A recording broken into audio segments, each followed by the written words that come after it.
Will AI replace doctors? With this patient safety, how do we draw the line there? If something happens, it's always the doctor that's going to be hanged. Your health data is a very sensitive subject. How are we going to apply AI in healthcare in 5 years, 10 years? Have the AI like a support for us. How are we supposed to regulate all of those things? Humans make errors, everyone, and AIs do so as well, and we cannot stop that. I don't want to feel lazy as a doctor, to lose my sharpness. How would you replicate a gut feeling behavior in an AI algorithm?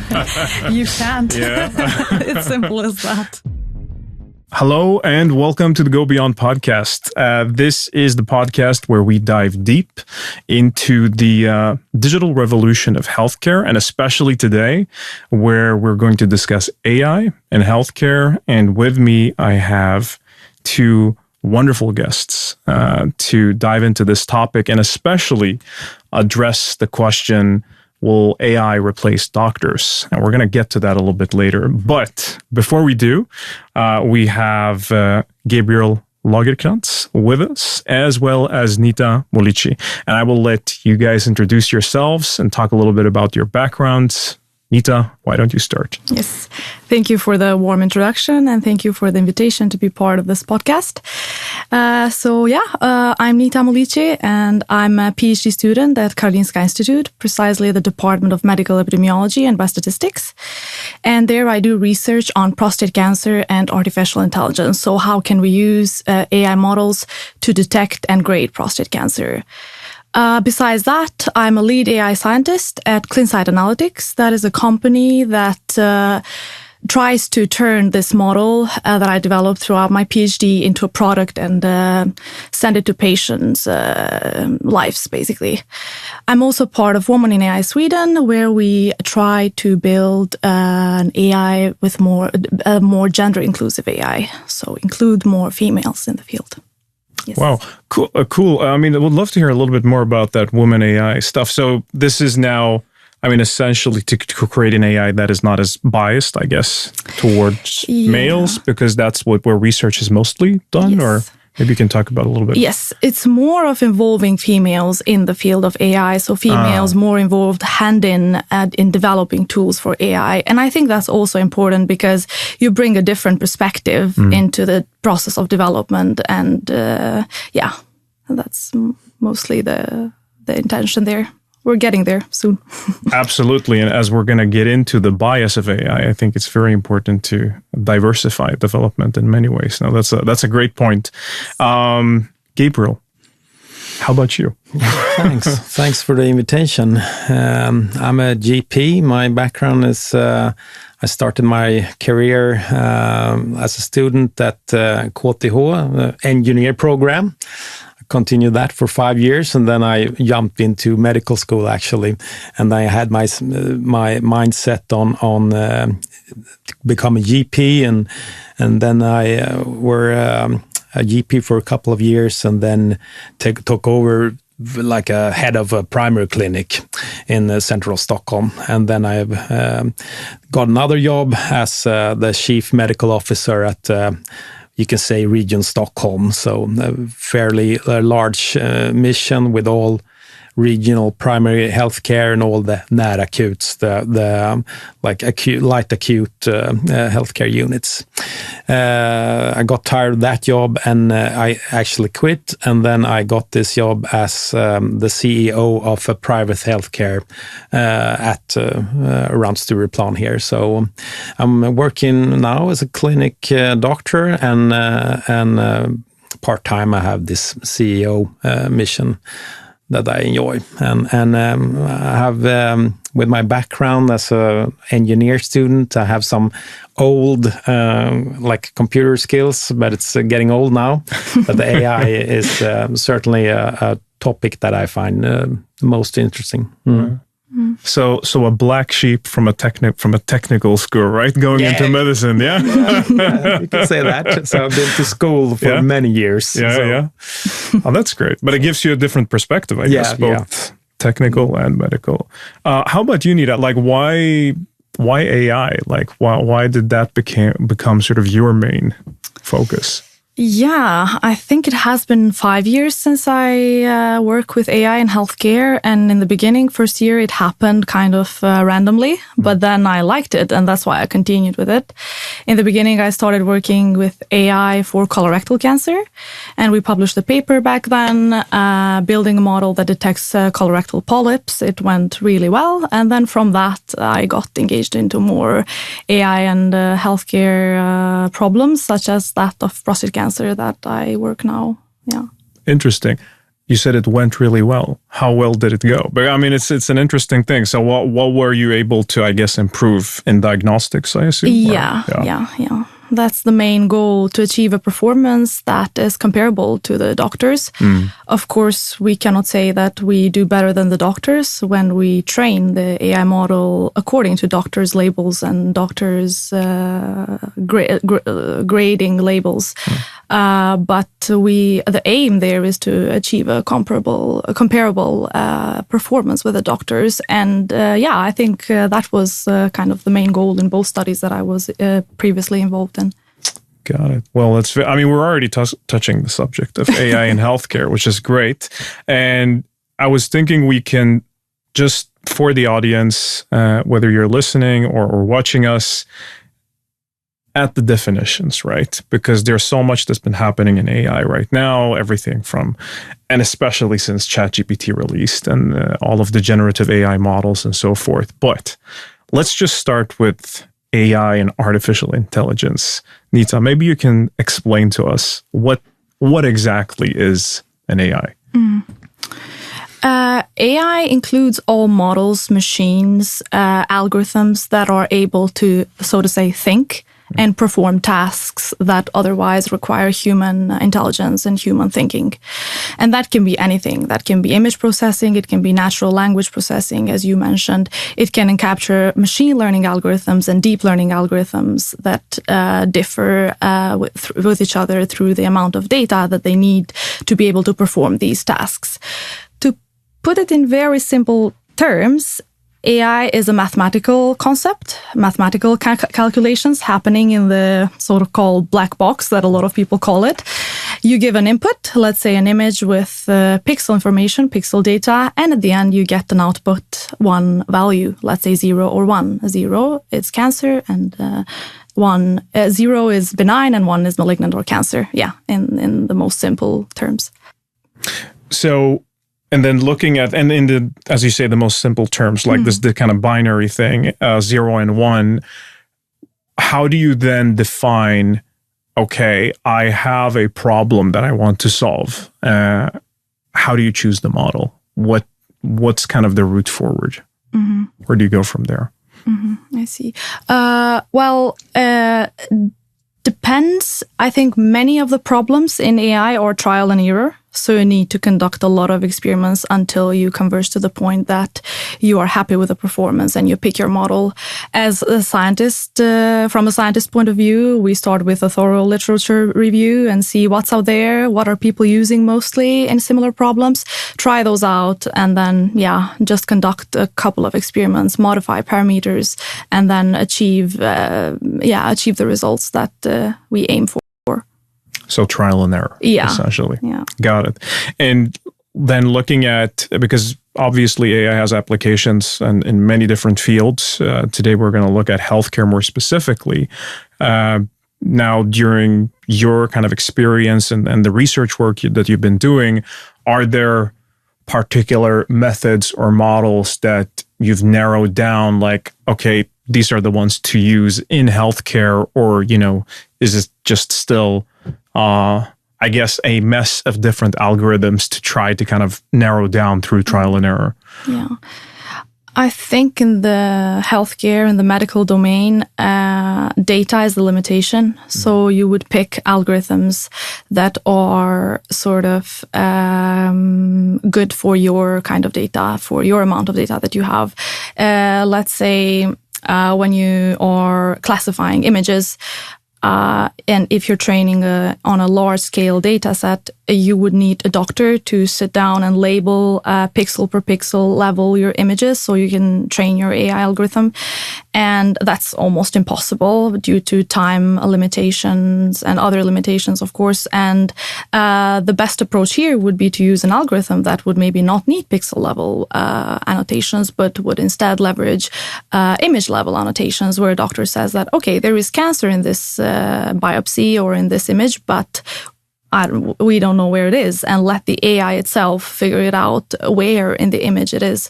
For example, this is a category of algorithms called multiple instance learning or weakly supervised learning, where you provide these like weak labels. Let's say you provide a label per one image and then let the model figure out other.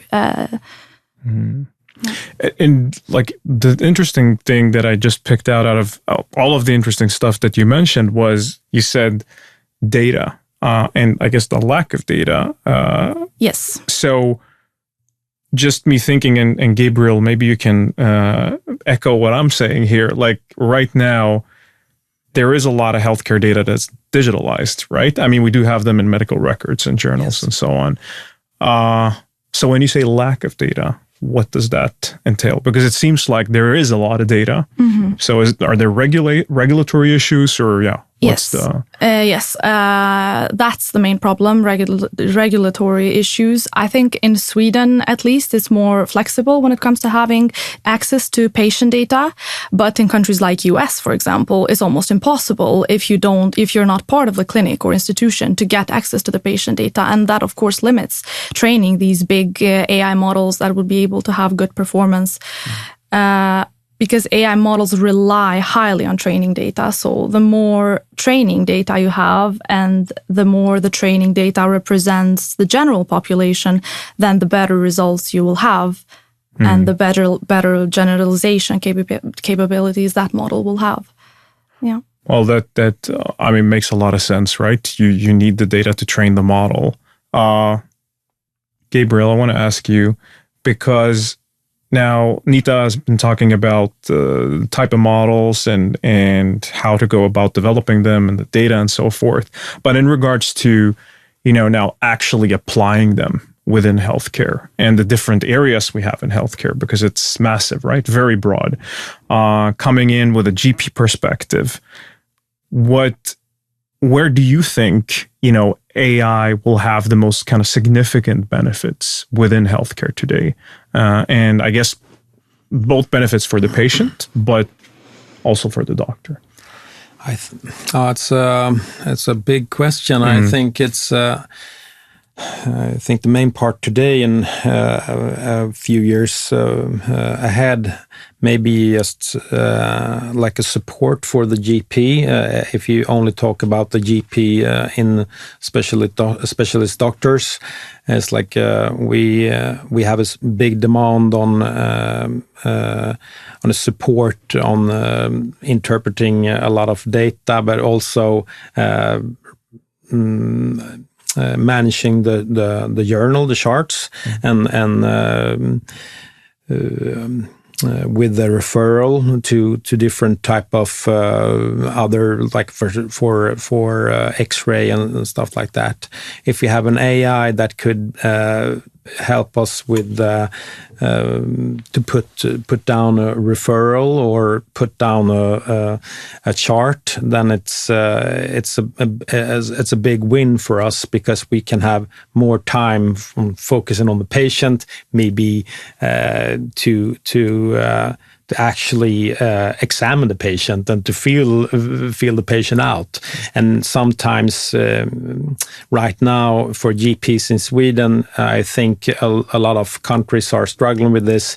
There's a lot of administration work, so we tend to put aside this actual meeting the patient, feeling the patient, examine the patient. So when we have focus on that, maybe we can use our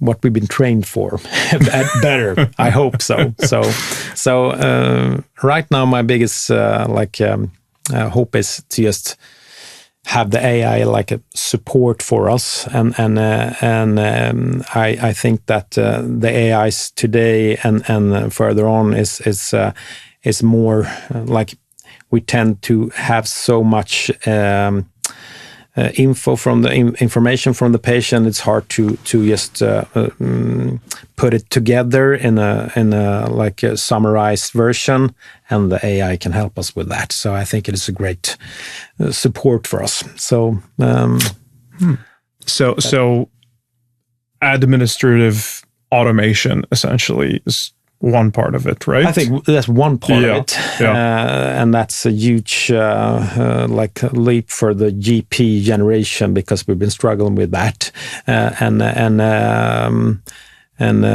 put in the like when we have when we need to make us like a sick leave or all the papers with that, you can help. AI can help with that. So that's great, I think. Yeah. As far as I can remember, they didn't have any education on administration in medical school. No, but it is like unfortunately. But so I mean, the administrative part, then, as you say, time saving, spend more time with the patient, obviously increases the quality and outcome of those consultations.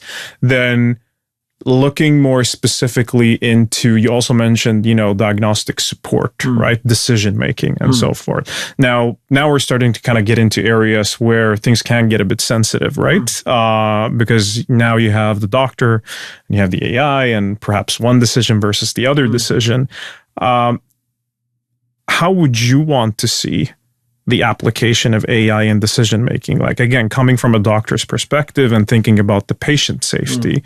What's the ultimate way of doing it? I can talk before I answer your question. Sure. Yeah. Before I try to answer your question, I can give you a little background. Yeah. When I worked as a chief medical officer, I sat with a lot of patients complain and all the wrong doings in healthcare that made something called in Sweden vårdskada. It's like when something goes really bad in the healthcare. So then we make a thorough investigation what went wrong. And if you look at all the cases, then you see that the main part is when the patients arrive at a doctor or like a healthcare unit. For example, the näracute, the light acute units that we have here in Stockholm, for example. It's patients have a hard time explaining what type of problems they have, and we have often like a nurse or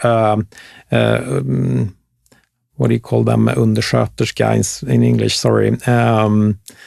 Like a lower... It's like an assistant nurse, right? Nurse, thanks. Yeah. Assistant nurse. And then they try to summarize it for the doctor.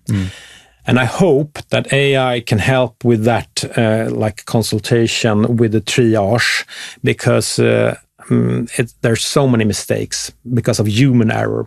There's there's a patient that's been verbally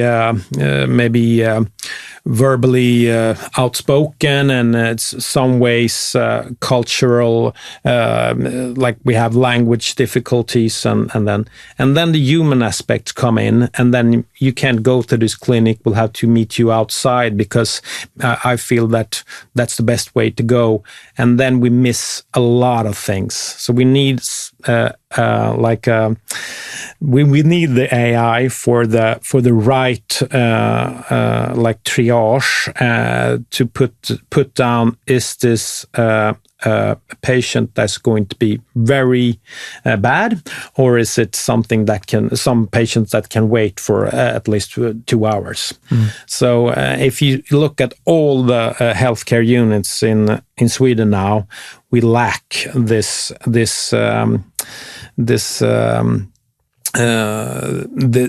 little how can you say, skill to just triage the patient in the right way. And I sincerely hope that the AI can help us with that without putting this human human part of it. That could be that it is like a patient that's been drunk or abusive, or so we can put that aside and just measure the things that we should look into. Yeah. So that's a long answer. No, but I mean, like, I guess from what I'm getting is that determining the level of care. Yes. Based on their medical anamnesis and history and whatever it might be, remove the human bias as well. I think so. In all of those conversations. Makes a lot of sense. And I guess that's going to make healthcare way more efficient as well in delivering. I think so. Because we miss a lot of things with this human bias because we are feeling emotions and we have like language boundaries or so. We have many cases that you can read that's been gone totally bad because of this human bias, and it's so I hope AI can help us with that soon. Actually, Yeah. What do you feel, Nita, when you hear about that? I mean, again, now we are hearing it from a health professional, right? But what's your thought on this kind of triage approach? And Yeah, maybe I could take a use case in cancer detection. Maybe it's a little bit different from the triage patients, or maybe it's also similar. We will figure it out. Let's try it out. So for patients to be detected for prostate cancer, they usually undergo a PSA test, which is measured by a simple blood test. And then if PSA is elevated, then men undergo this biopsy procedure. And biopsy is done either systematic or guided. Usually it's guided because prostate as a cancer has multifocal parts where the cancer develops. So you really want to target the cancer area. So nowadays doctors are being guided when they conduct the biopsies. And once we have that biopsy, basically have a piece of tissue of prostate placed into glass slides. Those then are analyzed by pathologists to see if there are malignant cells or not in the tissue. It's usually up to 12 tissue samples per patient. And then they make a decision based on that. They make a grade together with other clinical variables. Then patients are treated. So the histopathological evaluation for a patient is of high importance. And unfortunately, there are a lot of challenges with that. A lot of studies have shown that there is high intra and inter-pathologist variability, where, for example, even the same pathologist looks at the same biopsy at different time points, and we get different grading of the biopsy, and that of course affects patient. It affects the prognosis of the treatment and prognosis of the patient. Conventionally, these biopsies are analyzed through a microscope that we all know, and many clinics in Sweden and worldwide are still using microscopes, but many clinics are turning digital as well. That means that these biopsies are scanned with specific scanners. They are turned into digital images and stored into computer systems. And then they are analyzed by the pathologists through web platforms. They can easily get consultations with their colleagues by sending off the files and not needing to send packs of glass slides to different countries. They can, be more efficient. It takes less time, and a lot of studies, when compared the conventional method and the digital method, they showed that these correlate. The performance correlates. The results correlate with each other, so the performance is the same. Basically, it's non-inferior at least.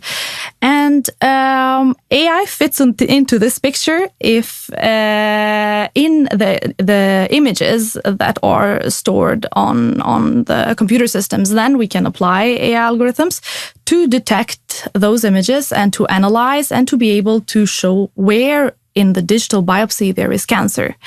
And that's the recent trend right now, and not only prostate cancer, but in other types of cancers. There's a lot of other medical images that are being used, like radiology and ultrasound, like, for example, detecting cervical cancer from the ultrasound images, or detecting breast cancer from mammography, or grading breast cancer from breast biopsies, and so on. The main idea here is that when these algorithms are applied into medical images, they will be able to provide uniform grading in prostate cancer, the problem is that the grading is subjective. So we want to uniform it across the pathologists. So then we can deploy these models maybe in places where no experienced pathologist exists, and such models can act as virtual sort of assistants and can guide the junior pathologist with a decision in grading the biopsies. That could be one, for example, use case of that. Yeah. Interesting. So, so obviously looking at that type of example, now we are further into the care process, right? Where you have a patient and now you're essentially increasing the outcome and accuracy of maybe a certain test, or a doctor looking at let's say a pathologist, whatever it might be. And then on the other side, Gabriel, as you put it, the triage and like determining the level of care on sort of a larger scale and where the patient is supposed to go. Now, interestingly, so what I'm thinking, and as a cliffhanger for later on, so where does the doctor come into the future, right? Because now, let's say you're handling triage with AI and you're handling specific diagnostics with AI. What's the role of the doctor? But I'm going to leave that for later. So let's put that on the shelf for now. Now, diving kind of deeper into the subject of AI in healthcare, obviously one very important area is going to be, the ethics of how are we going to work with technology within healthcare. It's obviously a very sensitive subject. Your health data is a very sensitive subject. Maybe Nita, from you to start with, what are some of the pros and cons, and in regards to ethical dilemmas, and where do you see the challenges with AI in healthcare? I think this is specifically challenging when we deal with medical records and patient data. But I would say the three main key aspects here are patient consent. We have to make sure we get consent from the patient to use their data and to use it for the intentions that we initially specify, and to be able to give the patient the right to opt out of the studies whenever they need to or want to. And then data integrity, use that medical data for the purposes that we have stated on the agreements. And then data anonymization, if we use that data outside of the network of the institution that we work. This is specifically crucial because we know that AI models require to be trained in very, very strong GPUs, and very often we need to use high-performing clusters to train these models, and we need to transfer the data into a server that is completely outside of our network domain. In that case, we need to make sure data is anonymized and there is no linkage to the patient information. These are just a few of ethical issues that we should consider when developing models in the medical healthcare. So then the problem also comes to, how do you outweigh kind of the good versus evil, essentially? Because obviously, from what we've been discussing before, the more data you have and the more you can train your models, probably the more accurate they're going to be, and the patient outcome is going to improve in the long run, right? Who's going to determine what to do in the end? Are we going to have a kind of a global institution of sorts, like we do have, for example, the Commission for Energy in the world for AI and regulated that way? I mean, there's the EU Commission as well, and regulations coming into place. But how are we supposed to regulate all of those things? And for me at least, where do we start and where does it end as well? I think we are in a very, very early phases of the regulation processes for AI, but I could see it coming in the near future at least. Yeah. And Gabriel, from your end, looking at the practical aspect, right? Or feel free to comment on, of course, what Nita has been talking about as well. But, the practical aspect of working with your patients coming in, talking to doctors, whatever, all of this consent we are talking about, how will we practically, handle these things? And will this cause, kind of an ethical barrier between patient and doctor? Yeah, I mean, What are your thoughts around kind of the ethics of the subject?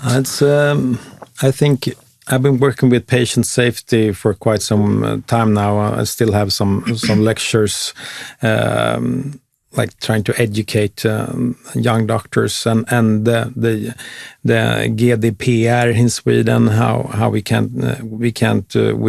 must not. The patient's ID should not be revealed. So it's a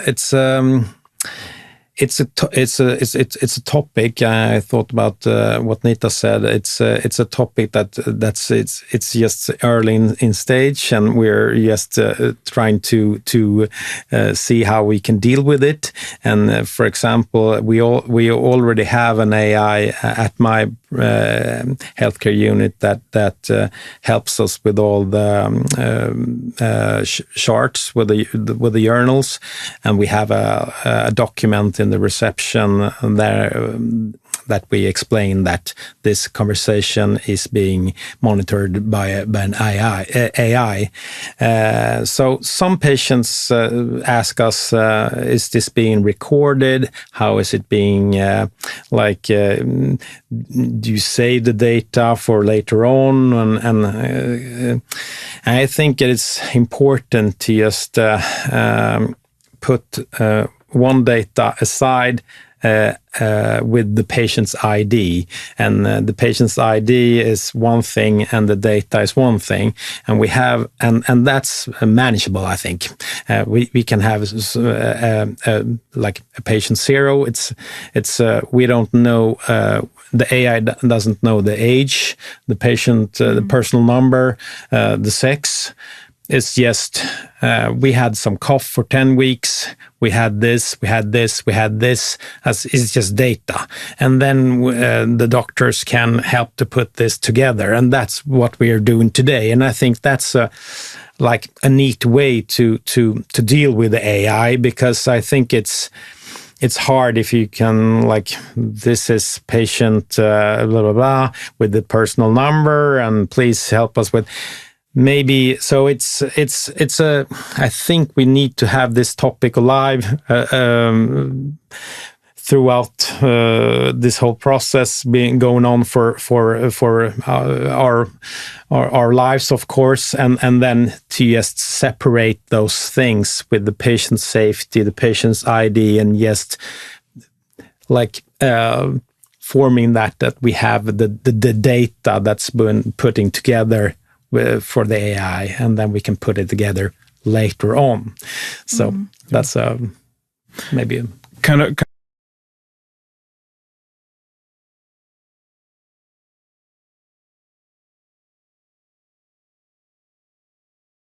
a, yeah, I mean, as you're saying, kind of a de-identification or pseudonymizing the data, almost twin, like these kind of patient records, but twins of the records, essentially. Yes. Now, looking at the risk and coming to, again, the ethical aspect of using AI in your kind of everyday life as a doctor. Now, you already explained that you're using this in your clinic, at least in regards to the administration and recording. Yes. What do you think are, some of the risks and the dilemmas of a health professional becoming too dependent on AI? Now, I mean, not only administration, but let's say other aspects as well as It's an interesting question, because I've been doing at least like 1,000 journals, 1,000 charts with the support of the AI. So that's a small amount. But when I go through the patients, when I meet them again, and I want to see, I tend to miss that if I should put in it myself, I would maybe do it another part. But that's, I think, something that you can learn in AI to be more personalized in this administration part. But it's also sorry, Gabriel. So with personalized, you're you're alluding to the fact that it's not expressing that kind of, I guess, what a human or a doctor would usually do in the annotations or in the journal, right? Yes, yes. It's giving a flavor of the patient, essentially. Yes, and that's gives you a reminder. Yeah, he like a little personal touch of it, and like. He had this dog and he'd lost the dog and there was a sadness and some small parts that makes the next meeting more valuable, I think. And that's something that I lack. And then, sorry, also go back to your question. What did you? It was about the risks of health professionals becoming too dependent on AI. Sure. Some of the one risks. other thing that I notice is that I tend to my brain tend to like soft down a bit, and that's an annoyment part because when I summarize when the patients leave the room. Before, I tend to summarize it in my brain and then process it. And now the AI does it. And I tend to like lose a little bit of focus. And that irritates me a little bit because so I've been feeling a bit lazy as a doctor, and that's something that I want. I don't want to feel lazy as a doctor. I don't want to feel to lose my sharpness, and I have this sharpness when I go through the meeting with the patient. But it's. I think I'm learning again, actually, to just be more focus on the meeting, and that's something that I tend more to enjoy now. So maybe that's a risk for me. If you want to hear my personal opinion in this, and the risk is that sometimes the AI interprets the conversation in a fun way. It's like I had this patient who was a veterinarian, and the AI put in the last notation, I recommend that you send this patient immediately to animals hospital. So it's a funny type of interpreting. So it's you need to go through the notes to see that it's been correct, but otherwise it's without grammatic errors, and it's great. So it's a nice support, but that's the risk for me now. But I've not been evaluating it too long, so it's maybe I tend to identify more risks. But I mean, overall, very useful, as you're saying, right? Yes. But I hope that guy made it to the human hospital, not the animal hospital. But regarding, there was one thing that you mentioned there in regards to you going into this, I don't know, like sleep mode almost, or a bit lazy, as you expressed it, because again, now this touches on the evolution of the working as a health professional, right? Because obviously you don't want to be lazy, you want to be sharp. Yeah. So now what do I use that kind of focus that I had on the administrative part, and where do I put that focus, right? How do I redirect? Because I mean, that's a big shift as well, right? In the way we work. Again, on the cliffhanger of AI Doctor we'll come to later. As kind of to wrap up the ethical part of this and the discussion, Nita, I wanted to ask you, bias is obviously a big thing, and it's a big question. How do we ensure that AI algorithms are free, or as free as possible from bias? Because we are biased as humans. Yes, that's true. Yeah. That's a good question, and it's a real challenge when you develop AI models for that. I think one of the ways to try and mitigate bias is to establish study protocols before you start developing your AI model. Protocolize all the data cohorts, data splits that you want to use for training and testing and tuning your model, metrics you're going to use, analysis you're going to do. Acknowledge any bias that might be caused by the data and develop technical aspects on your model that tackle that problem. I will, for example, take an example with medical data. Technically, biases in training data are most common ones, and they are known as the clever hands concept in the technical world. What's the clever hands concept? And the clever hands concept, it has to do a lot with interpretability of the model. That is a very hot topic right now. If we get good results from the AI system, do we really need to know what's going on? Interpret, explain reasons from the AI. How are we getting that result? So the clever hands researcher did this study when they tried to backtrack the weights of the model and see where the model is being focused to obtain the classification results, because they were using model to classify images, cats and dogs and the boats and cars and all of that. And they were getting good performance, and they were backtracking each time to see. And they had a lot of examples in the paper. I want to take, for example, one. They had a car classified as a car. In a lot of cases, when they backtracked the weights of the model, they could see that the focus of attention is actually on a copyright tag that is placed on the image on the bottom of the image. And whenever the copyright tag was placed on the image, the AI would detect a car correctly as a car. When there was no copyright tag, then the AI would detect the car wrong. So that means that the AI made correlations based on the training data that are not true according to a human logic. From a medical perspective, that can happen for example, in biopsies. The doctor usually uses a pen mark to indicate where is cancer in the biopsy and say, okay, here's cancer. And if we would be to train an AI model on those images, then the model would basically learn to detect pen mark. And whenever you'd have a pen mark in your image, then you would have cancer, predicted as cancer.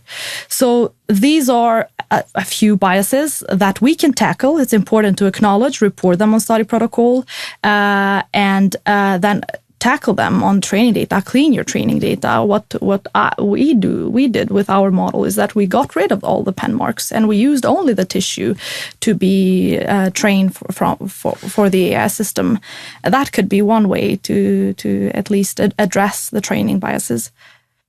Very, very interesting. So, just the example of the doctor there with the pen and it basing its kind of the output on what the human output essentially is. Do you think that there will ever be a time where it is completely unbiased due to the nature of us developing the algorithm and humans being biased?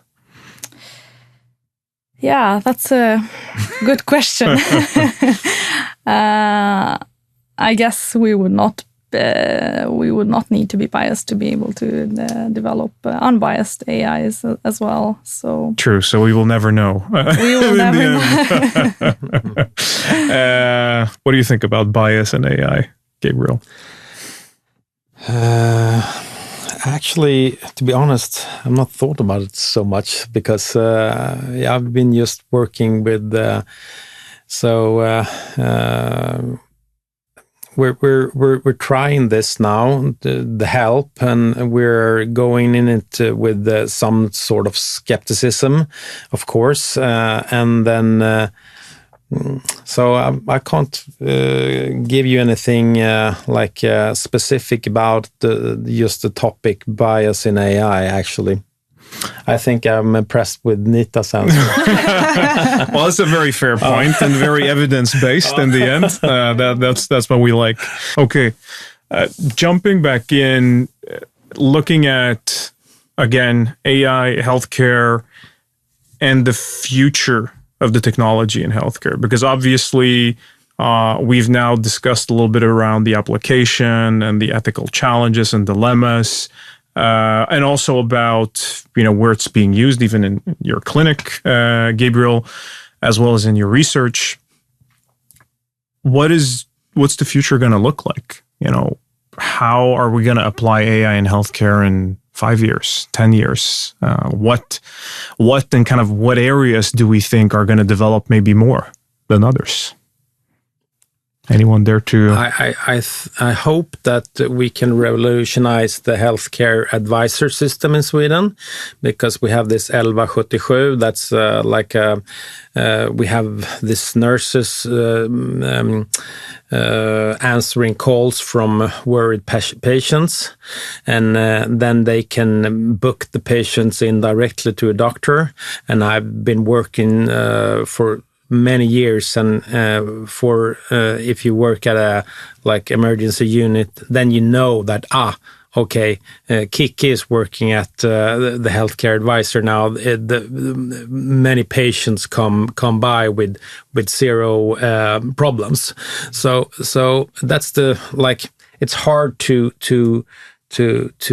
help the patients over the phone, and it's almost like an impossible mission, because we have this I'm dying here, and so.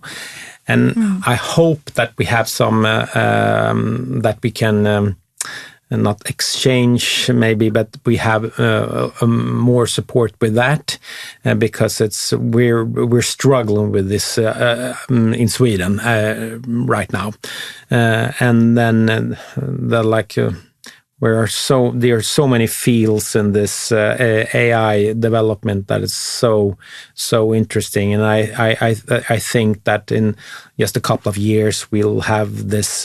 You can choose to meet an AI doctor. Actually, I think so, and you can you would like to meet an AI doctor first, and then you can meet with a personal doctor, like a physical consultation. But I think so. I think you'll have to open your mind. And when I was in KTH, when I was an engineer student, we had this AI talk about the future, and there was someone told it in the future maybe we'll have this self-driving cars that can and it's a reality now, and it seems like a big a future in 30 years or so. So it's I think we'll have to open our minds and just think out of the box, and so it's time moves fast, and development as well as with it. So Nita, what do you think? What's going to happen in the field? I think we are getting very close from a bigger picture point of view. We're getting very close to deploying AI models, and those models being used as a decision support systems for the doctor. So the aim here is not for the AI to be used as a standalone tool. Maybe I'm talking from a cancer detection and cancer diagnosis perspective, but the AI should be used together with the doctor, and all the decisions should be taken with both opinions, basically. And the pathologist or other specialist, the doctor is the one who has the final word, and that make the clinical diagnosis for a patient, and then which decides on the treatment and further processes. So yeah, I think that's the near future at least. And one thing that I would like to mention as well is that doctors make mistakes. Doctors, humans make errors, everyone, and AIs do so as well. And we cannot stop that. And we should be more acceptable towards AI making mistakes as well.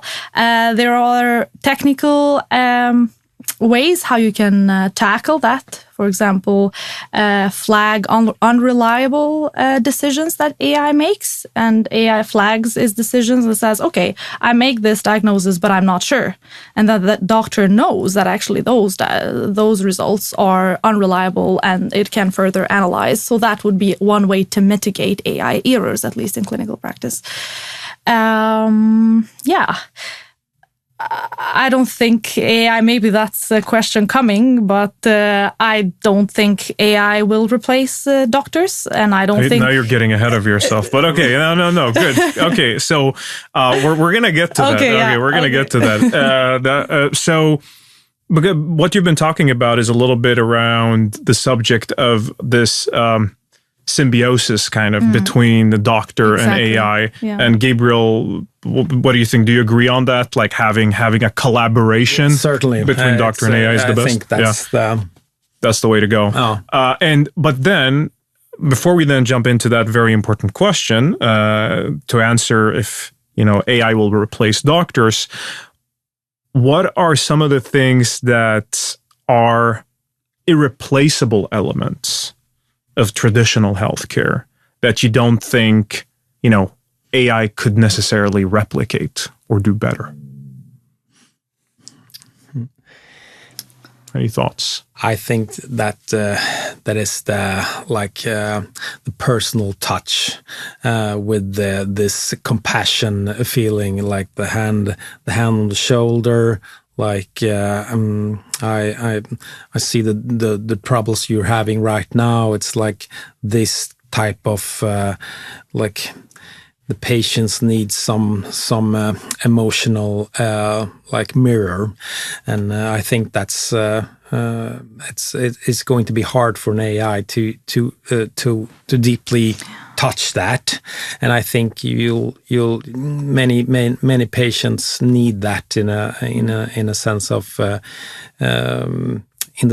in this treatment session. I think so. Maybe that's a part of it, and then it's. I always think about patient safety a little bit, what Nita was into earlier, because we can have an AI that gives processing data and gives the results, but there's always some who is responsible. Who is in the end responsible for the patient safety, and we can't just blame it on a machine. And it's need to be. We'll have to have a doctor. It's so I think that's the part that we are going to decide for the future with this patient safety. How do we draw the line there? Because if something happens, then it's always the doctor that's going to be hanged. Yeah. What do you think? I fully agree with Gabriel here. I think the doctor, as I said, has the final word when it comes to diagnosis and other use cases, and I would say that there's a lot of things that AI cannot sort of catch up with humans. For example, humans as human being, we are very good at extrapolating, being very intuitive, being very spontaneous, being able to infer make decisions from the situations, and AI does not have those capabilities, of course. Let's take this in a use case where, let's say, something went wrong with your input data, and the doctor would be able to tell that and say, okay, this is wrong. This cannot be analyzed, but the AI will not be able to do that. Of course, the AI would flag that as a wrong decision and it would go with it. So there's a lot of aspects that cannot be covered. Do you think, and now getting into things that maybe are not going to happen in the next 5 years, maybe in the next 10 years, or however long we might think, but there's a lot of discussions around, artificial general intelligence, and now having very human-like behavior and so forth. So is your opinion that we're never going to get to that, and we're never going to be at a place, and as Gabriel is expressing it, right? Maybe not from a physical kind of touch point, but from, let's say, interacting from just through language, right? And talking and feeling like, okay, I'm speaking to something human, and it feels like I'm actually being treated by something human as well. What are your thoughts there? Yeah, I think it's a tricky situation. I think us as humans, if you put a human voice on a robot and a robot looking like person, then we would automatically think that, okay, maybe we are actually having a conversation with an actual person, even though that's completely not true. But that's human instinct, and that's how we work. So maybe I don't see at least that coming into the foreseeable future. But who knows? Maybe we will be able to have a conversation with AI robots as we would do with humans, and not even being able to tell that we are actually talking to a robot and a machine. That's going to be very tricky in many ways. So then coming to the question, will AI replace doctors? And starting with you, Gabriel. Mm-hmm. Yes or no? And also the argument behind it. Why do you think that is? I think that is hard to just put it in a yes or no answer, but maybe it's, I think AI is going to replace doctors in a certain way. I think that we will have to have a human doctor that puts okay sign on the last results, I think. So I have a 20-year-old son, and he's planning to study some like he's interested in medicine or engineering, but he thinks that I will have to choose future work compatible with AI. So the youth generation is like having this, is it going to be interesting to work as a doctor with this AI coming so strong? So I think that, yes, AI will a part of healthcare, not totally replace the human doctor, but in many parts, I think.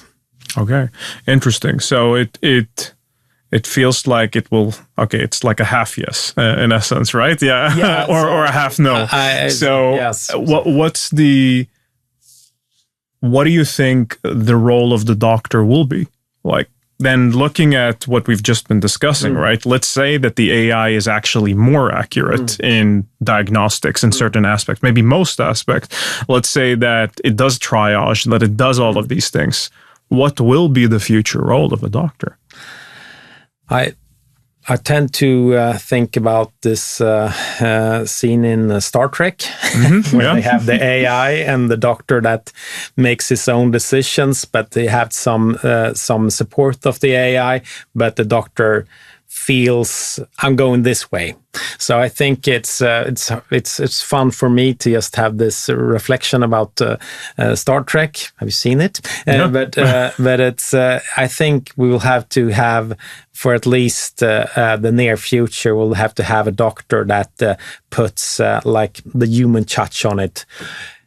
Most concerning the patient safety topic, I think, because Yeah. No, I mean, and I'll definitely buy into that, right? And having that combination of both. I do have another question on that. I'm going to come back to it later. First, Nita, I want to hear from you. Will it replace doctors, and why? I will start with a quote by the president of American Association of Medicine, and he says, AI will not replace doctors. However, doctors who use AI will replace those who don't. And I took this as an example because I fully agree with this quote. I think that AI, according to me, in the foreseeable future, of course, will not replace doctors when it comes to patient diagnosis. And AI will be as a tool and as a support system together with the doctor, but not as a replacement for the doctor. Okay. I mean, I think that's at least from our perspective here, that in the foreseeable future it will probably not, right? And as you say, and I think as you're pointing out as well, Gabriel, that this kind of interaction between AI and doctors is kind of the optimal way of developing healthcare and working together. But I still want to challenge you further, because now, the name of this podcast is to go beyond. And now we literally go beyond the decades ahead, right? Let's look 20 years ahead. Let's look 40 years ahead. We have no idea how that's going to look like. But let's imagine a scenario where you are watching, you're sitting at home, you're watching commercials, and I don't know if you have a smartphone by then, probably you have contact lenses with stuff on them, whatever it is. But let's say you're watching commercials and you're seeing that there's a machine out there and it is absolutely immaculate in the way it diagnoses a patient. Let's say it can scan a patient. Let's say it can do all the things that we want to do in regards to examining the body. And I'm not saying that I know exactly what technology there will be. I'm just putting it out there, right? And then you would have the option of using this machine versus talking to a doctor, who we obviously know do errors. Machines also do errors. I'm not going to say that. But in such a future where you do have perhaps machines, and I'm not saying that that's the case, but if it is actually more accurate, will there be a role for a doctor to play in a future like that? And again, if that's the case, what is the role of that doctor if it can outperform in every single way? It must be just to check, to have this control function, I think, just to work with this unique machine. I think it's some sort of control, but working with it, I think. But it's hard to imagine. It's I like the thought, and it's and if you put it that way, we'll have to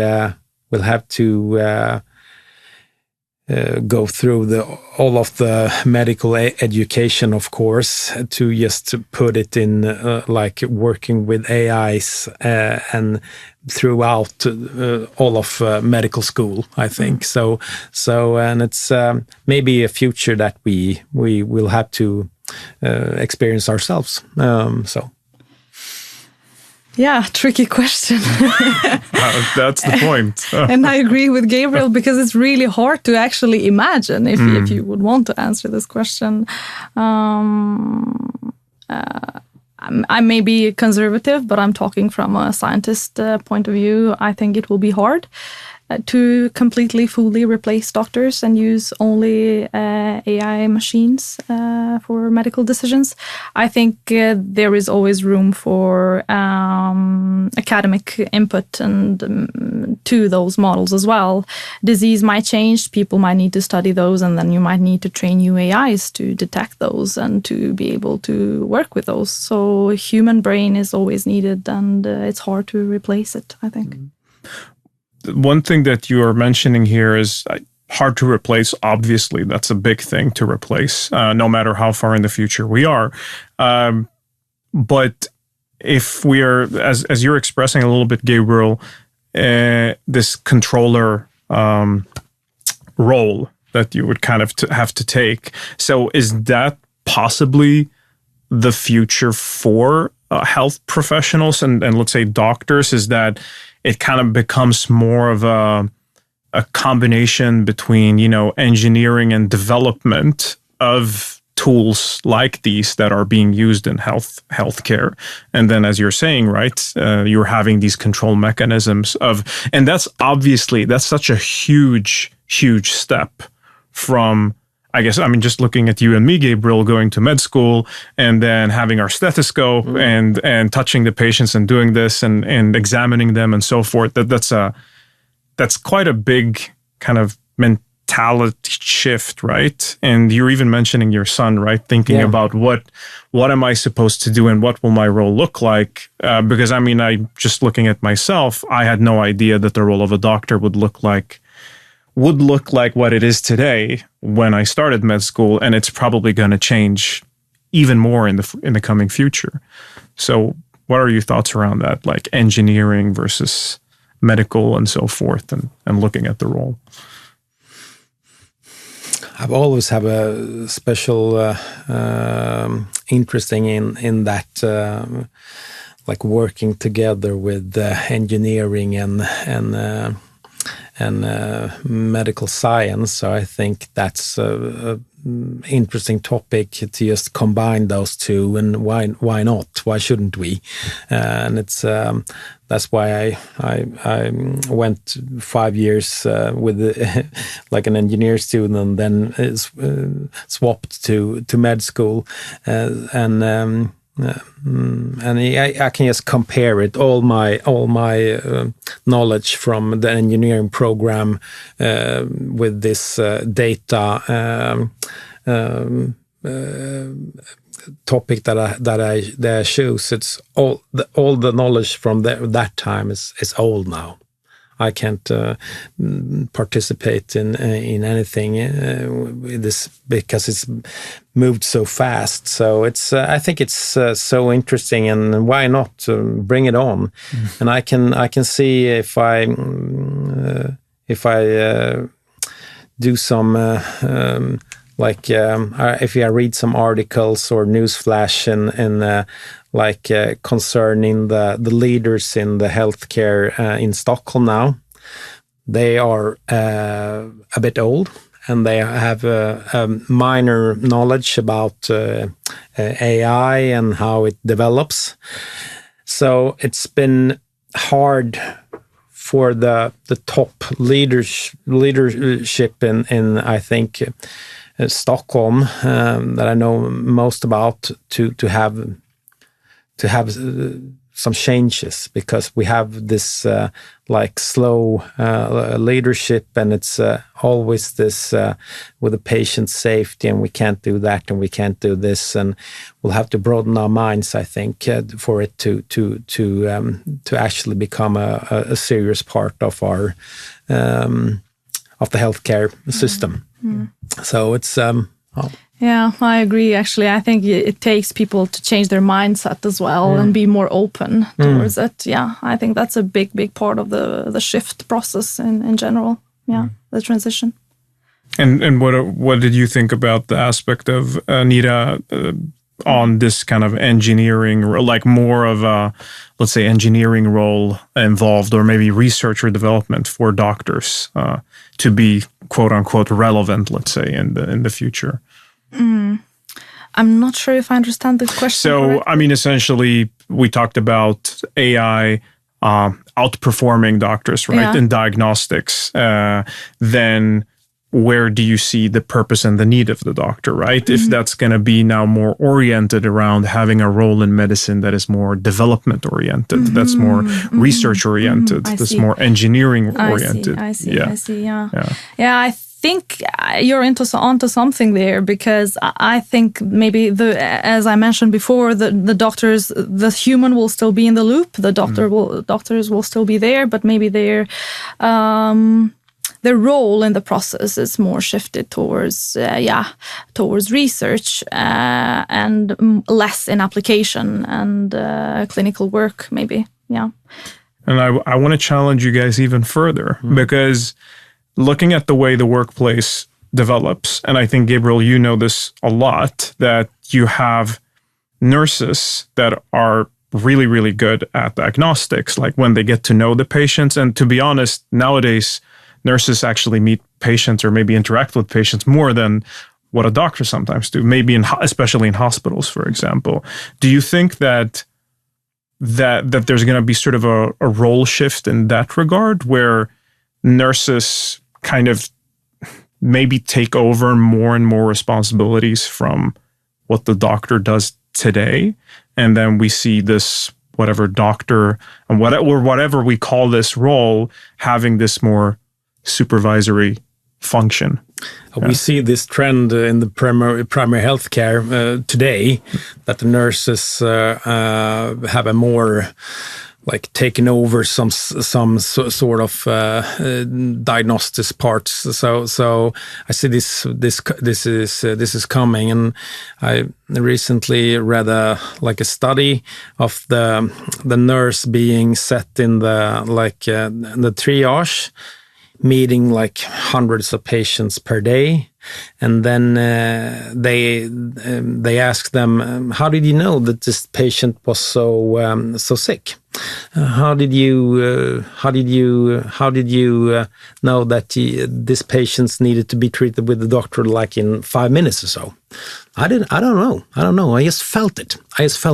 And that's a great thing. And I hope we never lose that, because you can see. Have you met a lot of patients during the years working as a doctor or nurse? Then you can see some types of, like, I know this patient is feeling really bad, but I can't put my finger on it. So I don't hope we lose this meeting patients every day, because that would be a loss, I think. So How would you replicate a gut feeling behavior in an AI algorithm? You can't. Yeah. It's simple as that. Yeah. Well, then that's it, right? And then talking about those irreplaceable parts of human interaction. I wanna end on a big note, which is, we've been talking a lot about automation, AI, application, and so forth, and ethical dilemmas, etc. One big fact that is not only affecting the space of healthcare is that we are overall estimating that AI will have a great impact on overall workforce and need for specifically certain professions. Now, some professions are going to be more affected than others. According to IMF, this International Monetary Fund, they estimate around 40% of jobs to be affected. And let's say that they're half right. Let's just 20%, right? It's still a massive, massive part of what we are doing. Now, how quickly that's going to develop, that's another question. But specifically looking at healthcare, there's sort of a number on the other side that is scary when you also compare it to the IMF number, and that's that according to WHO, there will be a shortage of 10 million health professionals by 2030. And when they say shortage of health professionals, they mean that unable to achieve a universal kind of health cover so people can access primary care, the basics of healthcare, right? From vaccines to seeing a doctor, you need an additional 10 million health professionals. And that's a crazy big number, right? Because we're going to talk about educating more doctors and nurses and all of the wonderful health professionals out there. How do you see AI play into that impact role, right? Where there's actually a big, like a huge shortage of doctors and nurses and so forth. How do you think AI will play a role there? Can it solve that problem? Because human resources, let's mathematically speaking, won't be the only solution. I think we have this problem today with the primary healthcare in Sweden, because we have this patients list, and per GP it's around maybe 2,000 patients, and it's very hard for the GP to just to be a good doctor for 2,000 patients with types of all from cancer to sore throat. So I think that we need to have some support with the AI to just be able to see have a larger number of patients in our stock to just help us. Who are we going to treat? So I hope that AI can help us with that, because now we will need to use our brains to just differ from I can deal with that now, or I can deal with that later, and sort. So if you can have less healthcare personnel in the future, maybe we'll have the AI to help us sort out the ones that really need a doctor, because that's the Swedish dilemma. Because why are the primary healthcare so like why do they have so hard time functioning? Because we have so much patients that are in the healthcare that doesn't need a doctor's appointment. Need to be maybe see a nurse or have some AI advisory or something. It's like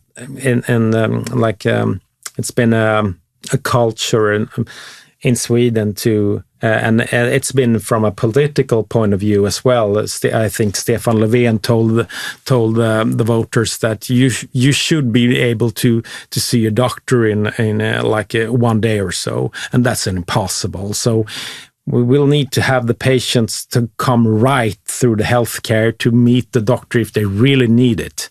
And that's how we can use the AI to put the patients right. And we have this huge problem in Sweden, I'm going to see the doctor. So they come to me, and it's like you don't really need to see the doctor. So I think that's the dilemma, to just kind of put this problem together, that we have like a deficiency of healthcare personnel, and then we need to have this this support of the AI to just sort the patients right. Yeah. Maybe. Yeah, and I think we need ways on getting AI to do all of these things without us losing our own knowledge, and like as you said, people are not studying specific professions in the future. I think all of this is very new. We need to develop new methods and regulations on how to deal with that in the near future. Right now, I think it's as a shock to all of us, but I'm sure we will find a solution for that and for the future. Yeah. And that is now also, I guess, closing the loop on what you mentioned earlier, Gabriel, about triage and the importance of guiding the patient to the right instance of care, and maybe then taking it one step further, which would be, what about all of these trends right now in regards to health and wellness and longevity, and collecting data via your smartwatch and so forth, is because healthcare has been very, very reactive for a long time, right? We're waiting for people to get sick ultimately and then treat them. But what about being proactive? What about predictive analytics with AI algorithms, and maybe, seeing, quote unquote, the disease before it happens? Maybe if, Nita, you could touch on that a little bit from a technical perspective, and then hear some closing thoughts from Gabriel. Yeah, I would think that when it comes to diagnosis, that's the next step. Predict prognosis, and the final outcome, predict mortality even from patient data, and be able to predict when the patient will die of that type of cancer that you're analyzing the data with the AI. And I think that if there is information in the patient's tissue, prostate tissue, let's say, then we will be able to get that from the AI. So I think that's the future, being able to predict the personalized treatment for patients and being able to predict their prognosis, the later future. So maybe we never get sick at all. What do we do then? No, I mean, there's probably a long time until we get there, right? But ultimately, I mean, the goal of not getting sick in the first place is really something you would like, right? So, I mean, Gabriel, your thoughts on, We have had this culture in Sweden that we get sick and we see the doctor or the healthcare. We have been, I think, the worst country in the world to just prevention medicine.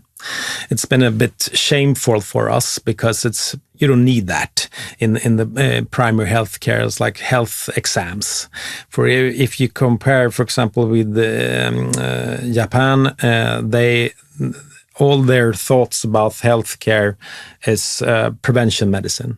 So we really need to look into that topic in Sweden and I think worldwide, because we can prevent so much